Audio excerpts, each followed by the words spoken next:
Salut, je m'appelle Darcy. J'ai 20 ans. Votre copain vous a-t-il déjà proposé de faire l'amour sans protection? Après tout, si c'est le véritable amour, vous devez vous faire confiance, même dans de telles choses. Regardez la vidéo jusqu'à la fin et découvrez comment j'ai eu des relations sexuelles sans préservatif et à quel point cela s'est avéré être mauvais. Un jour, mes amis m'ont invité à une fête pour me détendre. Je travaillais dur et je ne me reposais pas du tout. Honnêtement, les fêtes bruyantes ne m'ont jamais procuré de joie, mais j'ai quand même décidé d'y aller. Je n'avais pas prévu de rencontrer d'homme, mais l'un d'eux est venu vers moi. Wilson était sacrément beau, bien habillé et avait le bon type de corps. Il m'a demandé de danser, mais j'ai refusé. Honnêtement, je ne sais même pas danser et je ne voulais vraiment pas embarrasser tous mes amis. Ensuite, Wilson a suggéré que nous prenions un verre ou deux au bar. J'ai de nouveau refusé car je ne buvais pas d'alcool du tout, de toute façon. Il m'a regardé de manière si ambiguë, genre je fais tellement attention à toi ici et tu es froide avec moi. Wilson était trop arrogant et égoïste et je regrettais déjà avoir répondu à son attention. Je réfléchissais à la façon de mettre fin à notre communication délicatement et j'aurais souhaité avoir installé l'application Faux appels sur mon smartphone. Lorsque vous devez vous éloigner de toute urgence mais qu'il n'y a aucune raison, vous pouvez commander un appel sur votre téléphone et sortir comme si vous parliez à quelqu'un. Vous dites « Désolé, je dois prendre cet appel. Je vais y aller. » Comment évitez-vous les communications indésirables? Partagez votre expérience dans les commentaires. Puis, soudain, il m'a invité. Chez lui! Genre, allons nous promener et viens chez moi pour une tasse de thé. Pas question. Je sais ce que signifie une tasse de thé. J'ai dit que je n'irais nulle part car je ne le connais que depuis quelques heures. Le comportement de Wilson a changé brusquement et il a commencé à crier qu'il faisait attention à moi et qu'il n'y a rien reçu en retour. Cela a été suivi d'insultes directes. J'étais confuse et je ne savais pas quoi faire. Le pire, c'est que tout le monde autour de moi ne semblait pas s'en soucier. Wilson avait bu beaucoup et n'avait plus le contrôle. Aiden est sorti de nulle part. Sans un mot, il le prit par la peau du cou et l'emmena quelque part. À cet instant précis, les invités de la fête ont commencé à prêter attention à ce qui se passait. Non, il n'y a pas eu de combat. Aiden lui a juste parlé et il ne m'a plus dérangé. J'ai passé le reste de la soirée avec mon protecteur. Lui parler était intéressant. Le temps a passé et peu de temps avant la fin de la fête, il m'a proposé une valse. Vous rappelez-vous de ma réticence et ma gêne? À ce moment-là, je ne m'en souvenais même pas. Et j'ai accepté volontiers. Mais nous avons vraiment bien dansé. Quel dommage que la chanson se soit terminée si vite. Mais Eden m'a alors demandé mon numéro de téléphone et je lui ai donné.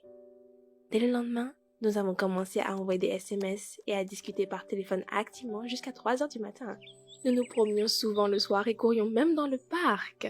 Cependant, c'était son activité préférée et je prétendais seulement que j'adorais courir. Une nuit, il a appelé et m'a dit de sortir. Eden n'était pas sûr. Sa voix était hésitante et il était un peu nerveux. Il a dit que j'avais volé son cœur et qu'il ne pouvait penser à personne d'autre. Puis il m'a mis un médaillon en forme de cœur volé et m'a demandé de sortir avec lui. Bien sûr, j'ai accepté. Nous avons passé la plupart de notre temps libres ensemble et je ne pouvais pas m'en lasser. Pas de querelle ou de malentendu. Tout était parfait. Nous avons eu une dispute une fois cependant. Un soir, nous regardions un film romantique et Eden s'est laissé aller un peu trop loin. Nous nous sommes embrassés longtemps, puis il m'a jeté sur le canapé et a commencé à se déshabiller. J'ai dit que c'était trop tôt et que je ne voulais pas faire ça, mais il ne m'a pas écouté et a continué. Et puis, il ne s'est rien passé, mais j'ai dit que son comportement était inacceptable. Et s'il voulait être avec moi, il devait m'écouter et me respecter. Eden était un vrai ange. Il était tellement inquiet de ce qu'il avait fait que le lendemain, il est venu avec un énorme bouquet de roses et un ours en peluche. Bien sûr, tous les malentendus ont été mis de côté et oubliés pour toujours. Et oui, très peu de temps après, nous avons eu notre premier rapport sexuel. Nous avons constamment parlé de la confiance mutuelle, de son importance et du fait que cela nous convenait parfaitement. C'est vrai, Je faisais confiance à Eden en tout, mais je ne pensais pas que la prochaine chose arriverait. Au cours d'une autre soirée romantique, alors que nous étions tous les deux au lit, et que cela s'approchait de la partie la plus intéressante, il ne portait pas de préservatif. Je lui ai demandé de ne pas le faire sans protection, mais il a dit que si je croyais, je devrais croire en tout. Quoi qu'il en soit, j'ai cédé et accepté. Qu'auriez-vous fait à ma place? Interrompu l'acte et insisté? Dites-le moi dans les commentaires. Quoi qu'il en soit, je voulais avoir une conversation sérieuse avec Aiden à ce sujet, dès que possible. Je l'ai appelé le lendemain. Il a dit qu'il était parti pour voir des proches pendant 1 mois. Je suis vraiment devenue folle. Pourquoi ne me l'a-t-il pas dit plus tôt? Pourquoi est-ce que c'est arrivé comme ça hier? Il a également paniqué et a raccroché. J'ai été laissée seule avec mes pensées. Ou peut-être qu'il n'est allé nulle part, mais m'a juste bêtement laissée. Ou peut-être qu'il a d'abord voulu coucher avec moi, sans préservatif. Et quand il a réussi, il a juste disparu. Il s'est avéré que j'avais tort de lui faire confiance, et je suis tombée amoureuse du cœur volé et de toutes ces bêtises. Il m'a appelé 2 heures plus tard, et m'a dit de ne m'inquiéter de rien. Il avait juste vraiment besoin de partir, avait promis qu'il reviendrait et que tout irait encore mieux qu'avant. J'ai compté les jours jusqu'à notre rencontre, envoyé des SMS tous les jours et tout allait bien. Soudain, 2 semaines plus tard, j'ai eu une douleur inexplicable dans le bas de l'abdomen. Il y a eu un écoulement malsain et faire pipi est devenu très inconfortable et franchement douloureux. Je suis allée voir un thérapeute, mais il m'a redirigée vers un gynécologue. Le docteur était un homme et c'était très désagréable. J'étais terriblement timide, je ne pouvais pas me détendre. Le médecin commençait à poser des questions étranges. À quelle fréquence changez-vous de partenaire? Si vous avez déjà eu des maladies sexuellement transmissibles, etc. J'ai rougi d'indignation et j'ai dit « Pour qui vous me prenez-vous » Il s'est excusé, mais a quand même dit quelque chose sur l'importance d'être honnête avec le médecin. Et je ne lui ai pas menti. Je considérais ces insinuations comme humiliantes et grossières. Pouvez-vous imaginer ce que j'ai vécu? Le médecin m'a examiné et a pris un écouvillon. Un jour plus tard, j'ai obtenu le résultat. Chlamydia! Quand j'ai demandé ce que c'était et comment je l'ai obtenu, il a dit que mon partenaire m'a infecté, et tout cela grâce à des relations sexuelles non protégées. Il m'a prescrit un traitement et m'a laissé partir. Imaginez-vous coucher avec quelqu'un sans préservatif pour la première fois et avoir autant de problèmes?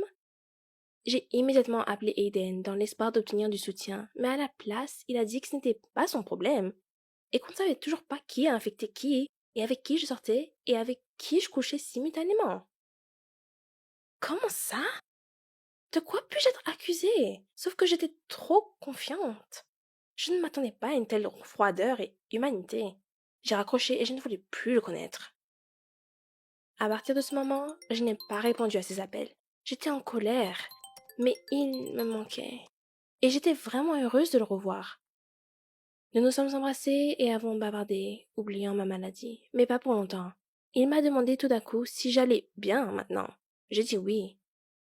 Pensez-vous qu'il s'est excusé pour tout? Même pas un peu. Il a suggéré que nous fêtions ça avec du sexe. Ma patience s'est épuisée.